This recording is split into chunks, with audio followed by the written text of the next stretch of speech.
Welcome back to Cord Cutting Today, where we break down some of the biggest stories happening in the world of cord cutting, including today.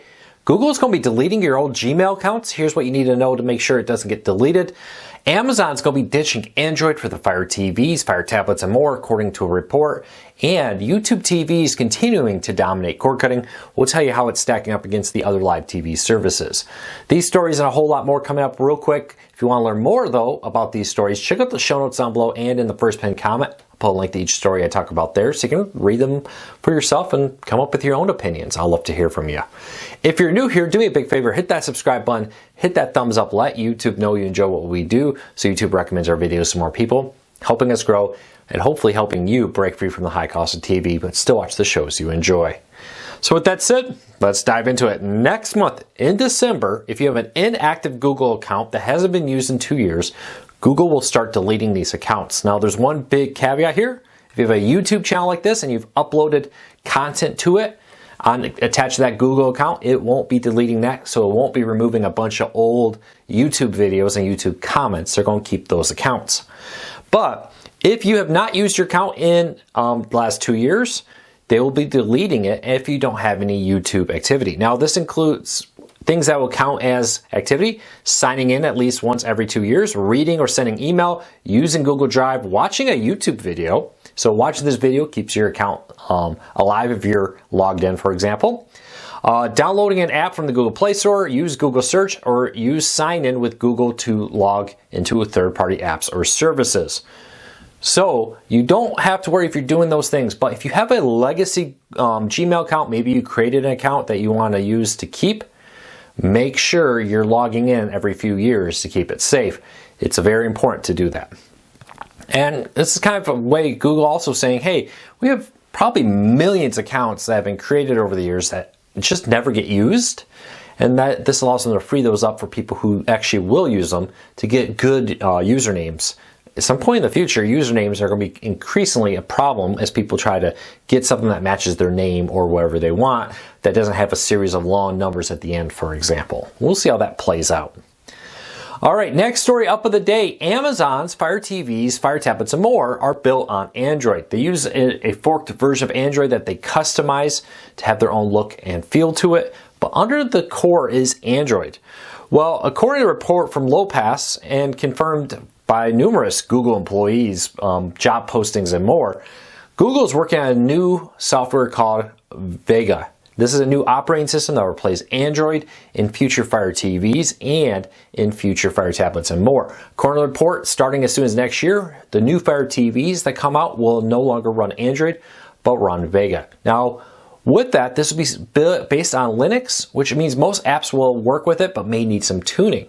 For example, a lot of the sideload apps and more may not work out of the box with this new version because they're built on Android. For the Fire tablets, for example, this may prevent people from sideloading the Google Play Store onto a Fire tablet. I know that's very popular to get things like YouTube and YouTube TV, the official apps, installed on the Fire tablets and more. Now, Amazon has not officially announced this. It's been reportedly in the works for years. We've heard this on and off that Amazon and Google weren't very happy with each other. Google's not happy with how they're forking Android.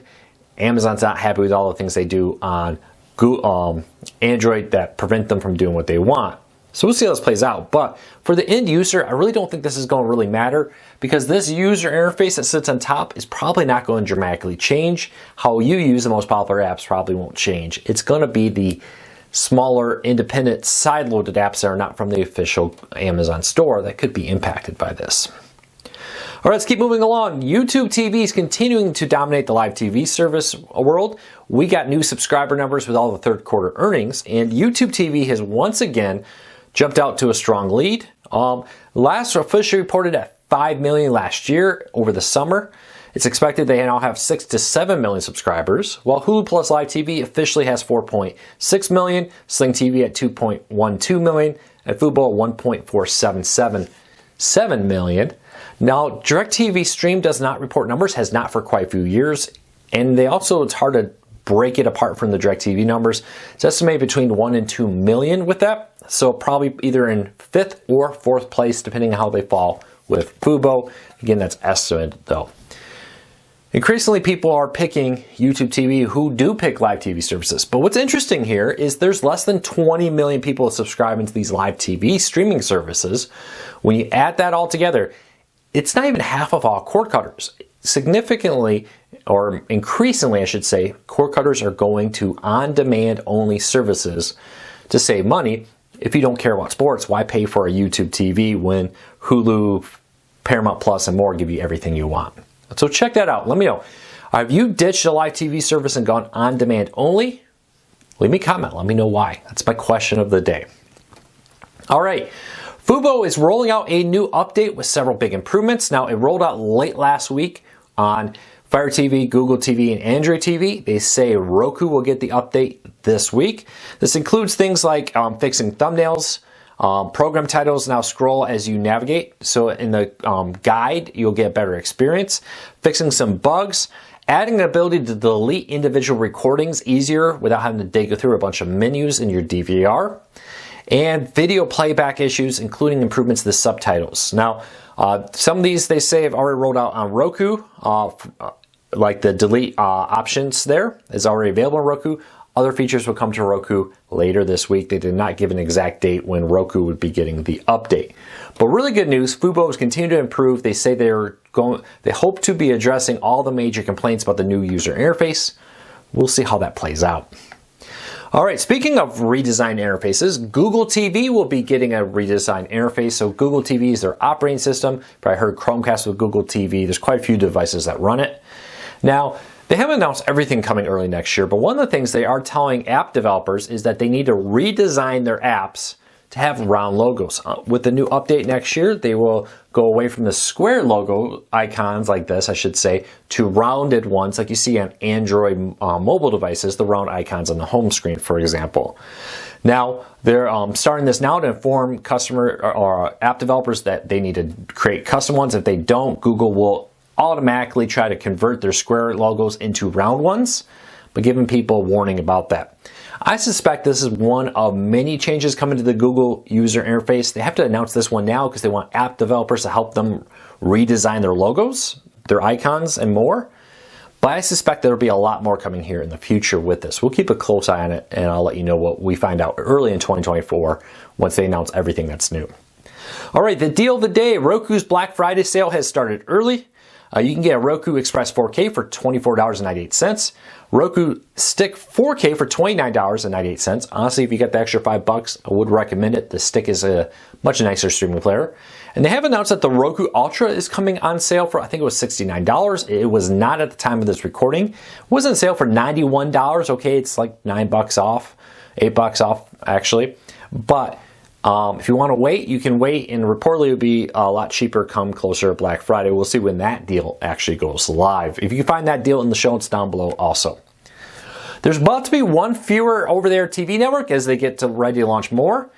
Gray Television announced that the over-the-air network Circle, which was focused on country music and Western lifestyle, included a ton of partnerships with the Grand Ole Opry, aired a ton of content people liked, will be shutting down. Now, they do say that most of the content that's offered there will be moving to other platforms. They're not killing all the content, but they're no longer going to be offering it free over there on their networks. This comes as Gray Television has partnered with Lionsgate and Warner Bros. Discovery to launch 2 new free over-there networks that will also stream online.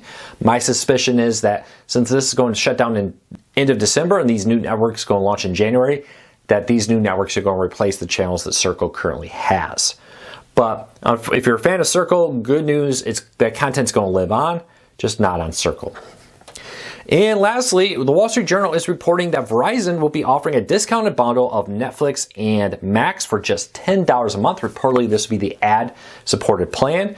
It's going to be a joint partnership. You'll need to subscribe through the Verizon My Plan service as a Verizon internet or a wireless customer to get this bundled deal. It takes about $7 off buying them individually. Now, for the two companies, this gives them mass, right? These are the ad-supported plans. If you want to get a lot of ad revenue, you need a certain mass of customers to sell to advertisers who want to reach them. This could help them grow that to help reach that mass that they need. So we're going to keep a very close eye on this and see how it plays out. Not officially announced yet, not officially launched, but according to the Wall Street Journal, coming very soon. All right, let's dive into the question of the day. If you have a question, leave me a comment down below. If I don't happen to answer your question today, re-ask it, and I'll try to grab different ones for tomorrow. It may have just come in after I recorded it, or I picked a different question for whatever reason. Don't be afraid to re-ask your same questions. All right, let's dive into it. Today from John, he says, I've asked this in the past, but I'm going to re-ask it. In the days and age when nearly every show is streaming online, why are some shows available on DVD or Blu-ray but not streaming online right now? And that's a very good question, and it's a very complicated question. And part of it goes down to rights. For example, Babylon 5 was long an issue with this, that the TV rights for the show were held by two different parties. And it wasn't until some of the mergers happened recently that those parties came back together and worked together to bring Babylon 5 back to streaming and to a new Blu-ray set that I believe comes out next month. A remastered version of it. Maybe I'm wrong. Somebody remind me, is that what's... somebody help me out there. But the problem here was that they were part of a defunct network that went under in the 90s, picked up mostly by other companies, and the rights were split. And because the rights were split, they didn't necessarily have the rights to stream it with that. They had rights for physical media because back when Babylon 5 was created, physical media was part of the contracts. But in 1990s, streaming was not, so they didn't have that in there. And that's part of it. So sometimes it's a contract issue.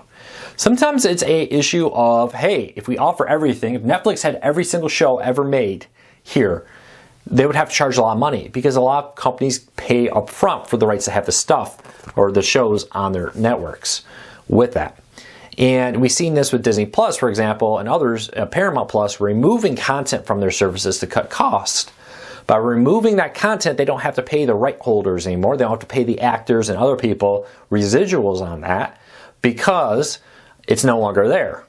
So sometimes they balance it out. They say, hey, we want Netflix at a certain price, which means we have so much room to pay for content. We try to balance it there, what we think people are most likely to watch versus not. Now, I do believe a day and age will come where pretty much everything going forward will be available on streaming, even if it's only for sale by rental or buying it through a service like iTunes, Amazon, Vudu, etc. But I do think that we're going to go there. We will continue to struggle with some older content getting rights to it. At some point that will become public domain and that may solve that issue, but it may not happen in your lifetime. So we'll keep a very close eye on this, but those are the reasons why sometimes content is not available streaming. The rights owners may not agree to it, and the second part is it may be a cost issue to cram it all on Disney Plus or Netflix or Hulu, etc.